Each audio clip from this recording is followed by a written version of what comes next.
स्वागत है आपका हिस्ट्री विद के में। आज हम लोग भारतीय परिषद अधिनियम 1909 के बारे में जानेंगे। 1892 का जो एक्ट पारित हुआ था उसमें कुछ कमियां थी, तो 1892 के एक्ट की कमियों को दूर करने के लिए 1909 में एक एक्ट पारित हुआ था और इस एक्ट को मार्ले मिंटो सुधार के नाम से भी जानते हैं। अब इसको मार्ले मिंटो सुधार क्यों कहते हैं? क्योंकि उस समय मार्ले, जिनका पूरा नाम था लॉर्ड मॉरेल उस समय भारत सचिव थे और लॉर्ड मिंटो वाइसराय थे। लॉर्ड कर्जन के बाद 1905 में लॉर्ड मिंटो को भारत का वाइसराय बनाया गया था। तो लॉर्ड मार्ले और मिंटो, इनके सुधारवादी प्रयासों के कारण अरंडेल समिति, ये तीनों नाम याद रखना पड़ेंगे, कौन उस समय सचिव था, कौन वाइसराय था, तो और किस समिति के आधार पर इसका ये अधिनियम आया था। तो अरंडेल समिति के रिपोर्ट के आधार पर एक नया एक्ट लाया गया और इसमें क्या ज़रूरत थी इसको हम देखेंगे। अब इस पूरे जो वीडियो है, इस वीडियो में हमने जैसे इसकी पृष्ठभूमि को देखा, इसके अलावा हम इसके कारण जानेंगे, इसके उपबंध देखेंगे और इसके दोषों के बारे में जानेंगे। तो सबसे पहले हम इसके कारणों पर चर्चा करते हैं कि आखिरकार ये एक्ट क्यों लाया। 1892 के एक्ट से असंतोष।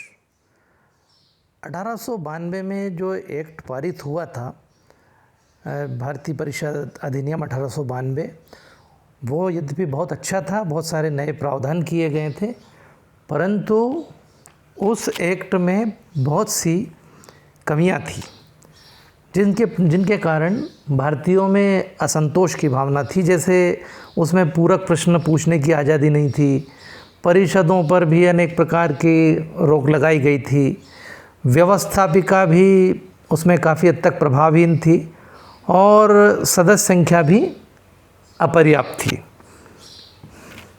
इसके अलावा भारतीयों के साथ अपमानजनक व्यवहार भी इसका एक कारण था।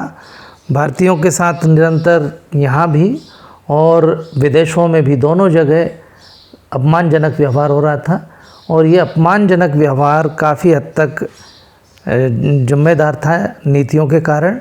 तो उसको कुछ दबाने के लिए भी एक नए एक्ट की ज़रूरत थी। तीसरा कारण था इसका कर्जन की नीतियाँ। लॉर्ड कर्जन, जो कि यहाँ का वाइसराय था, उसने कुछ ऐसी नीतियाँ बनाई जिसके कारण भारतीयों में असंतोष था।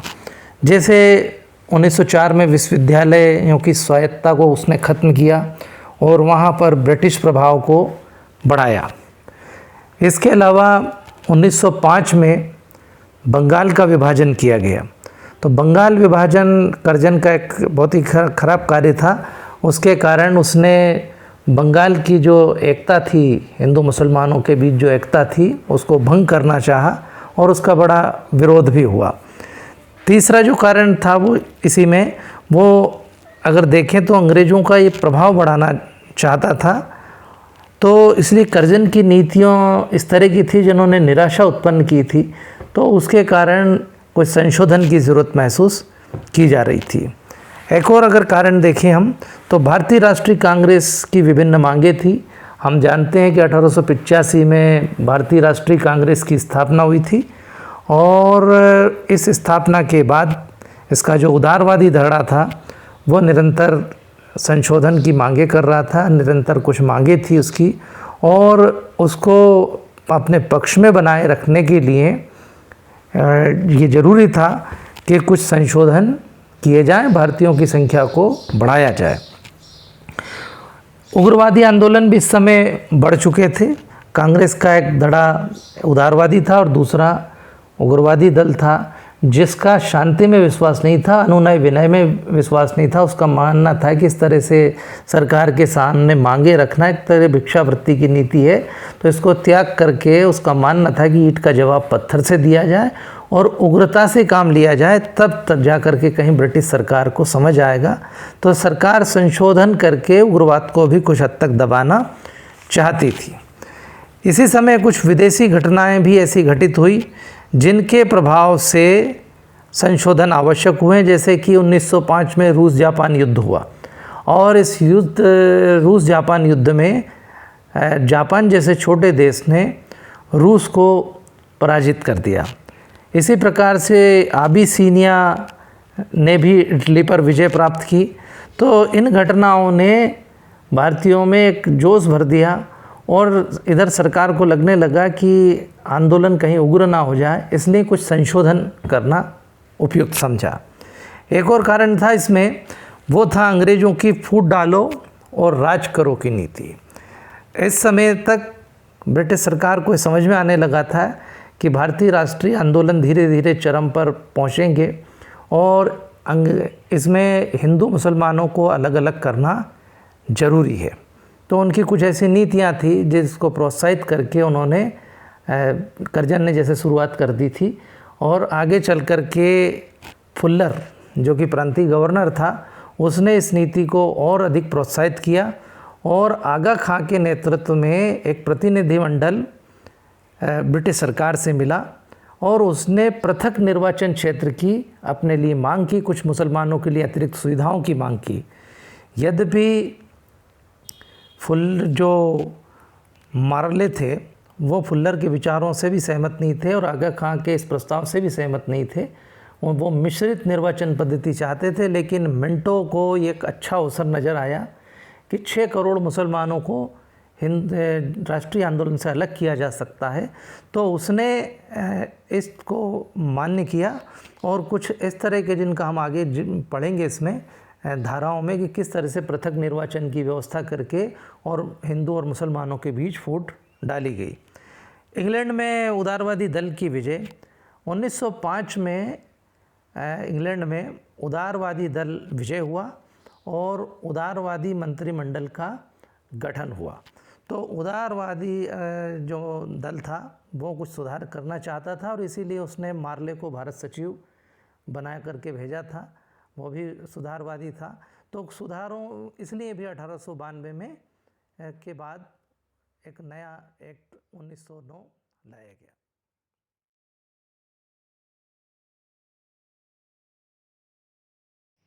तो इन विभिन्न कारणों से अरंडेल समिति के निर्णय के आधार पर ये अधिनियम लाया गया। ये भी एक प्रकार का सुधारवादी अधिनियम था।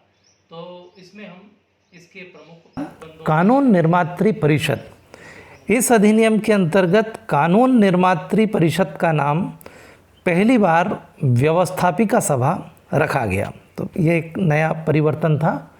दूसरा, इसमें विधान परिषदों के आकार में वृद्धि की गई। कैसे की गई? विधान परिषदों में अतिरिक्त सदस्यों की संख्या में वृद्धि की गई। केंद्रीय व्यवस्थापिका की अधिकतम संख्या 60 निर्धारित की गई। प्रांतीय विधान परिषदों में भी अतिरिक्त सदस्य संख्या में वृद्धि की गई, जैसे बम्बई, मद्रास, बंगाल, संयुक्त प्रांत बिहार और उड़ीसा की अधिकतम संख्या 50 और बर्मा एवं असम की 30 कर दी गई। तीसरा संशोधन क्या किया गया? सर्वोच्च व्यवस्थापिका परिषद में सरकारी बहुमत, इसको बढ़ाया गया। प्रत्येक परिषद में अब अगर हम देखें तो 3 प्रकार के सदस्य होते थे।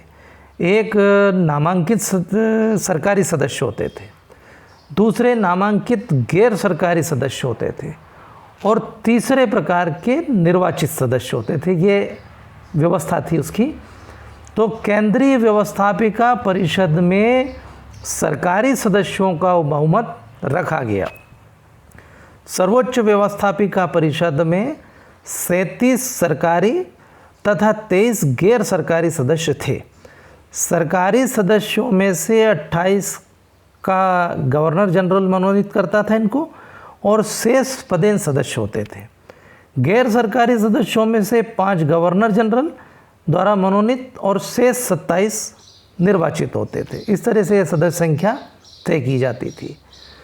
सर्वोच्च व्यवस्थापिका में निर्वाचित सदस्य, ये चौथा संशोधन क्या किया गया कि अधिनियम के द्वारा अलग अलग अथवा विशेष चुनाव क्षेत्र की व्यवस्था की गई थी।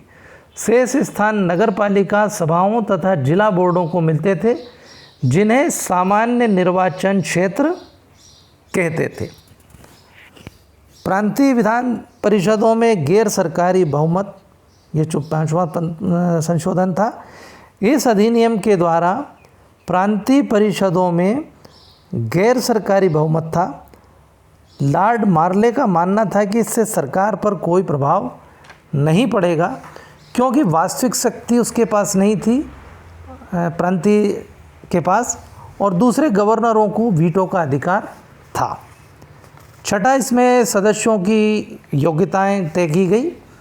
बम्बई, मद्रास और बंगाल में केवल नगरपालिका और जिला बोर्ड के सदस्य ही विधान परिषद के सदस्य हो सकते थे। निम्न प्रकार के व्यक्ति निर्वाचन में भाग नहीं ले सकते थे, जैसे गैर ब्रिटिश प्रजा, सरकारी अधिकारी, स्त्री, पागल, 23 वर्ष से कम उम्र वाले, दिवालिया और बर्खास्त सरकारी कर्मचारी। वर्गीय निर्वाचन क्षेत्रों के प्रत्याशियों को भी विशिष्ट योग्यताओं की आवश्यकता थी, जैसे उनके पास दौलत को लेकर के था, क्षेत्र था, ऐसे उनकी संपत्ति था। हिंदुओं के लिए अलग मापदंड थे, मुस्लिमों के लिए कुछ अलग मापदंड थे। प्रांतीय कार्यकारिणी परिषद, गवर्नर जनरल सपरिषद भारत सचिव की स्वीकृति से बंगाल में कार्यकारिणी परिषद का निर्माण कर सकता था। अन्य प्रांतों में भी कार्यकारिणी परिषदों का निर्माण किया जा सकता था।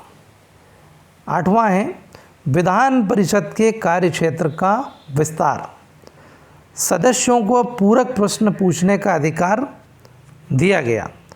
सदस्यों को सार्वजनिक हित संबंधी प्रस्ताव प्रस्तुत करने तथा उस पर मत देने का अधिकार मिला।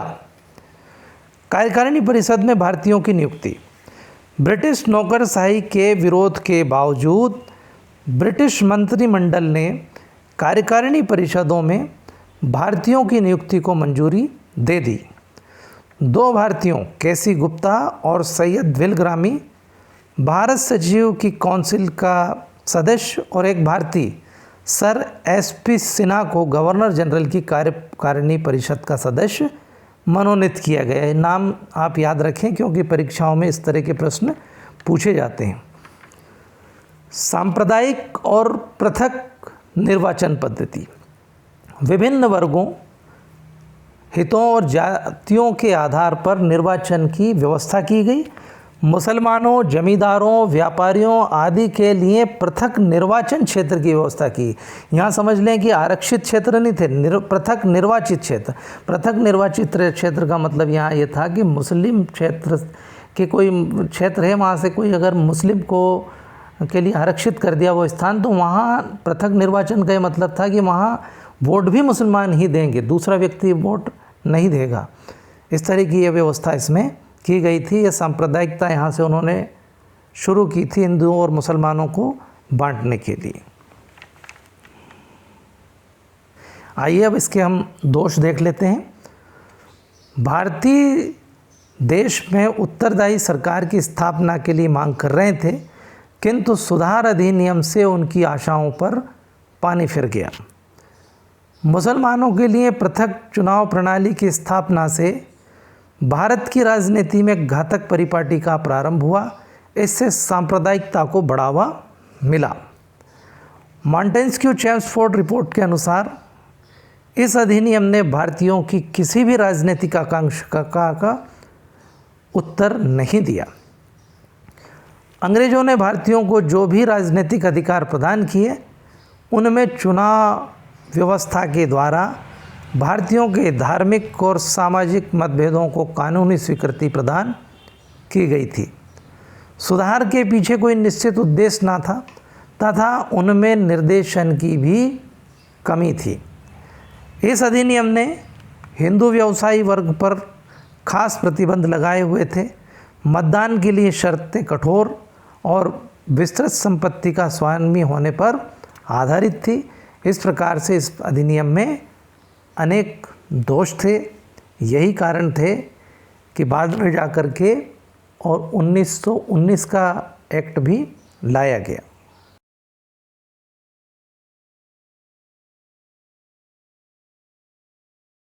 इस तरह से हमने इसके उपबंध और इसके दोषों के बारे में देखा। आगे चल कर के और भी अधिनियम आए, जैसे 1919 का अधिनियम आया। इसके दोषों को 1919 में दूर किया गया, फिर 1935 में आया, 45 में आया और अंत में 47 में भारत का स्वतंत्रता अधिनियम पारित हुआ। इन सब के बारे में हम आने वाली वीडियो में जानेंगे। आशा है इससे आपको पार्लियामेंट सुधार के बारे में पता लग गया होगा। Thank you very much.